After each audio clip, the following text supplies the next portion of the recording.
Porque não é possível essa reação como se todos os acusados de estupro fossem inocentes. Está certo que ele é um defensor. Lá no Rio de Janeiro, diz ele que defendeu alguns casos. Mas alguns casos não são a regra geral. E quem é inocente prova a inocência e acabou. No mais, eu acredito que a pena para o estupro deve ser, sim, muito severa e deve continuar sendo um crime hediondo. Perfeito.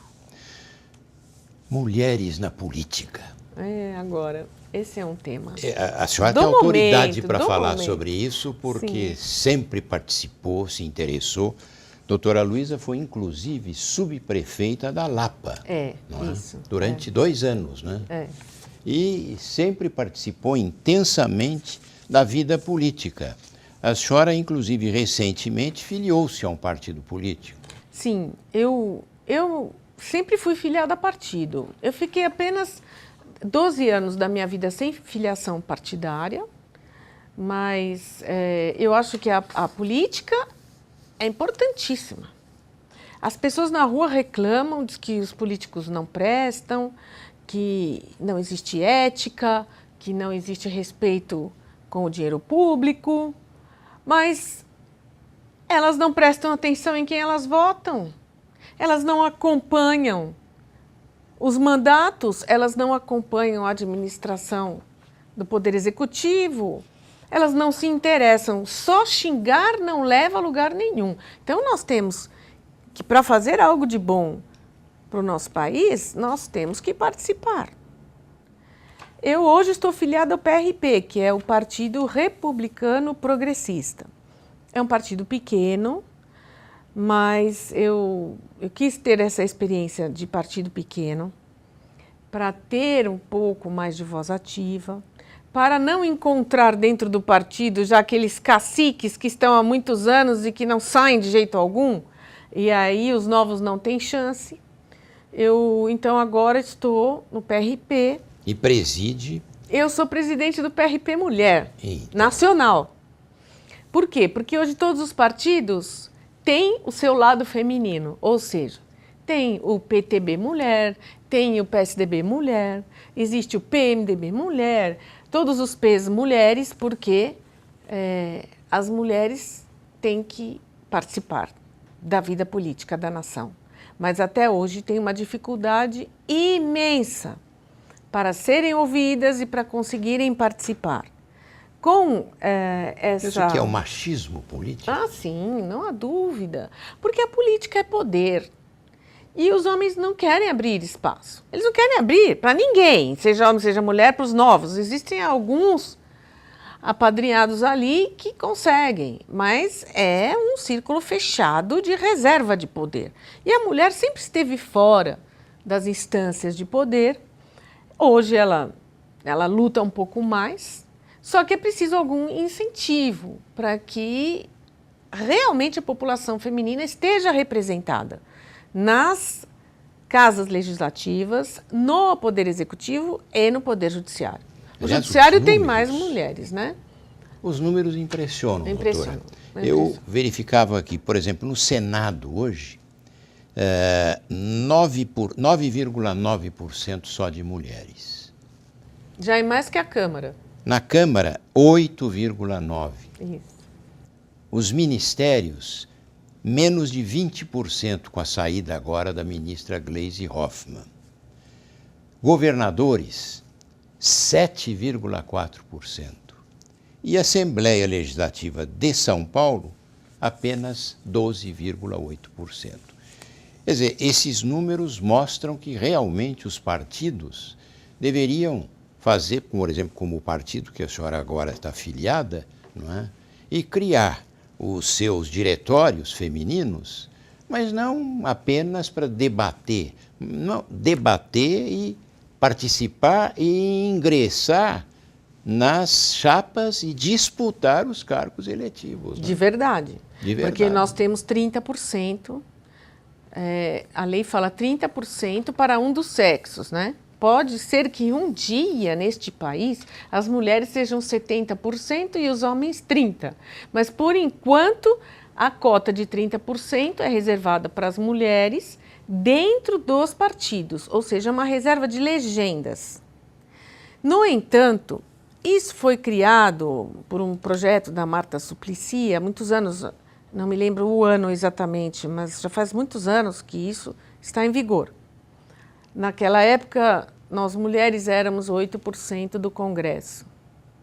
Hoje em dia nós continuamos com 8, 9%. Não adiantou. Ou seja, mostra que não basta a cota de 30% nos partidos. Nós temos que ter uma cota de 30% nas casas legislativas. Então, 30% é na Câmara, além dos partidos. 30% do Senado tem que ser mulher. E 30% dos cargos de nomeação do Executivo também. Já onde há concurso público, por exemplo, a magistratura, o Ministério Público, a Defensoria Pública, a Procuradoria do Estado, enfim, todas essas instituições do Estado que admitem candidatos, que admitem profissionais por meio de concurso, a mulher está quase em paridade com o homem. Em alguns casos até ultrapassando. Em alguns casos ultrapassando. Então, não falta competência à mulher. Falta possibilidade material dela alcançar isso na política. Nós vamos ter eleições esse ano, quase gerais, né? Excetuada aí as municipais, prefeitos e Câmara Municipal, as demais todas federal, estaduais. A senhora está sentindo um aumento da consciência cidadã? Estou sentindo com as manifestações. E você reparou, Rui, que nas filmagens dos protestos nas ruas, a gente vê muito mais mulheres do que homens. A gente vê mulheres aos montes reclamando. Então, as mulheres, dentre os insatisfeitos, são as mais insatisfeitas. Claro, porque a situação delas é uma situação pior do que a dos homens, que também é ruim, né? Mas as mulheres ainda têm o preconceito, têm que enfrentar o patriarcalismo. E o próprio Tribunal Superior Eleitoral está com uma campanha muito interessante, incentivando as mulheres finalmente. Eu achei essa iniciativa maravilhosa, porque é a instituição que cuida das eleições e que está dizendo mulheres venham para a política, no rádio, na televisão e na internet. Importante, né? Muito bom isso, né? A senhora sabe que nas manifestações de rua, eu marquei muitas das pessoas presentes e dos cartazes. Sim. E um dos que mais me chamou a atenção até hoje era portado por uma senhora, ia ter seus 60 anos talvez, um cartaz bonito, grande, escrito: eu era infeliz e não sabia.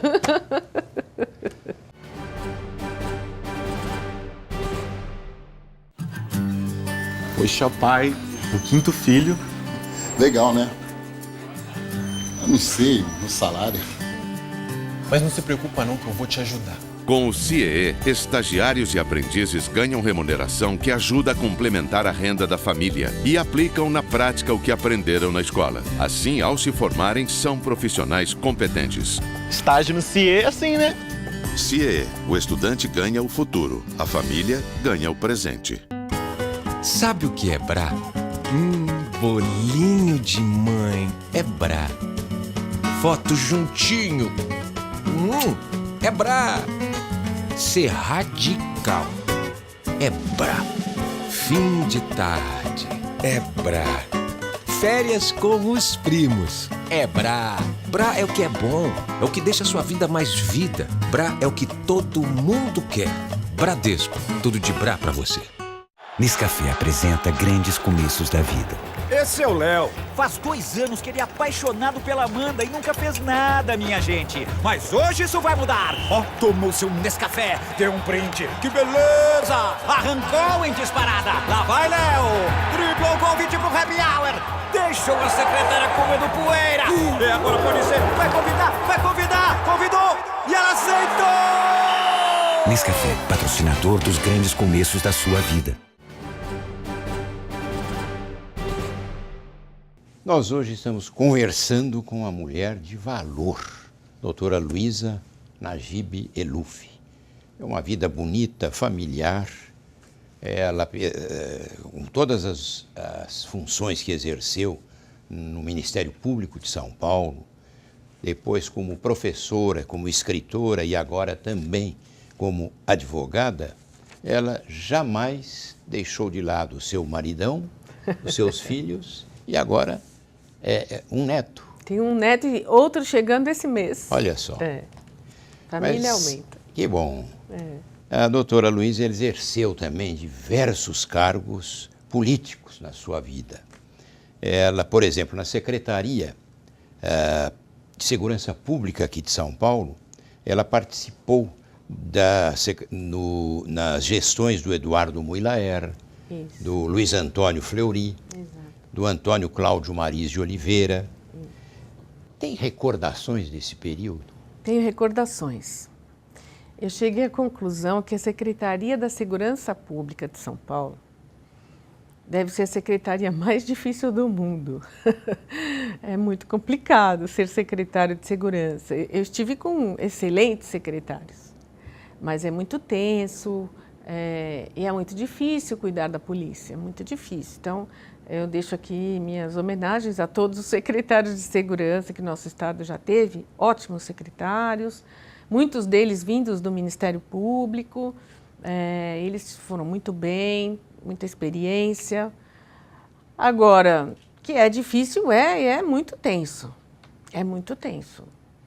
Depois eu fui para a Secretaria da Justiça, trabalhei com Rubens Aprobato Machado. Grande advogado. Grande advogado, com Manuel Alceu Afonso Ferreira, grande advogado, Antônio Correia Meyer, grande advogado.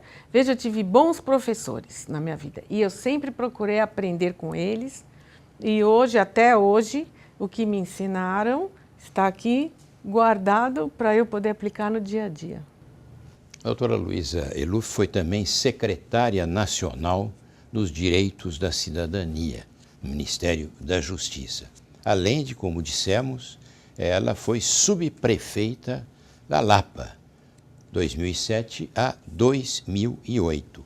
Quais as recordações que a senhora tem, membro do Ministério Público, com toda essa vida voltada ao direito, na política, na gestão de uma subprefeitura importante como é a Lapa?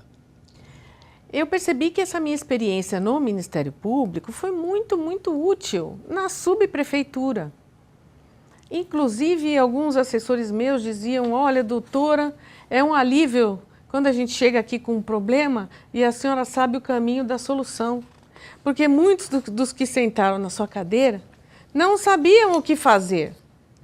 Aí eu falei, mas é que anos e anos de Ministério Público nos ensinam muitas coisas. E eu acho importante usar isso na administração pública, aí diretamente para organizar a sociedade e atuar em prol da população.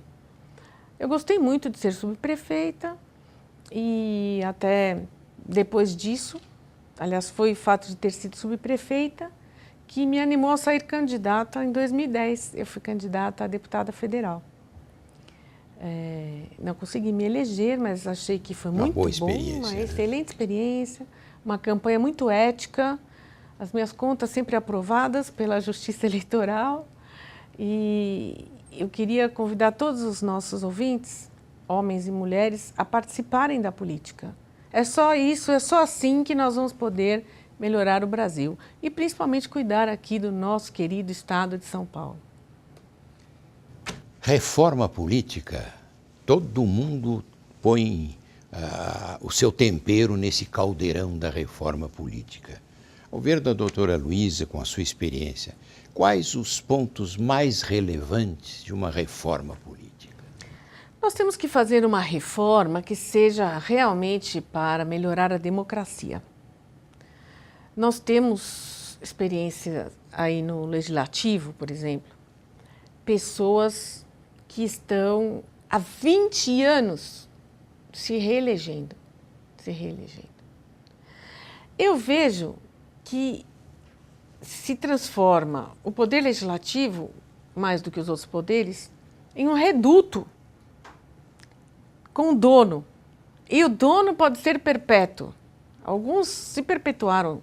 Se nós fizermos uma radiografia do Brasil, Quantos líderes políticos ficaram até os 90 anos ainda, até seu último minuto, dominando, dominando. Então, não abrem espaço para o novo. Pessoas que chegam com energias renovadas, sem vícios, querendo fazer algo de útil para o país. Então, nós teríamos que ter uma reforma, eu acredito que talvez limitasse as reeleições, mesmo para o legislativo. Um número razoável, 2 vezes, 3 vezes. Depois tem que dar chance para os outros. Acredito também que o voto distrital misto seria interessante. Não sou ferrenha, mas acho que é uma forma de aproximar os nossos representantes da população. Acredito que nós temos que dar espaço para as mulheres, então criar esses 30% pelo menos para as mulheres, ou se fizermos uma reforma com o voto em lista dos partidos, que também se cogitou recentemente, fazer a lista partidária, aí que nós tenhamos a alternância, o nome de mulher, o nome de homem, o nome de mulher, o nome de homem. Enfim, tornar isso mais democrático. Permitir que todas as opiniões estejam representadas pelos políticos do país. E principalmente criar mecanismos para evitar o desvio do dinheiro público, cercear a corrupção. É difícil, mas eu acho que há sim maneiras de se melhorar e que a reforma política precisa ser feita em algum momento. Até achei que seria feita com o governo Dilma, quando ela iniciou, mas depois aí nós percebemos que não sairia reforma, né, infelizmente. O Ministério Público aqui no estado de São Paulo acaba de dar uma lição de democracia, um respeito através das eleições para o cargo de procurador-geral. Concorreram o atual procurador, Dr. Márcio Fernando Elias Rosa, e o ex-procurador, Dr. Adriano Marrei. Uma eleição bastante disputada, com os 2 candidatos expondo as suas teses, e ao final prevaleceu uma votação maior para o atual procurador-geral.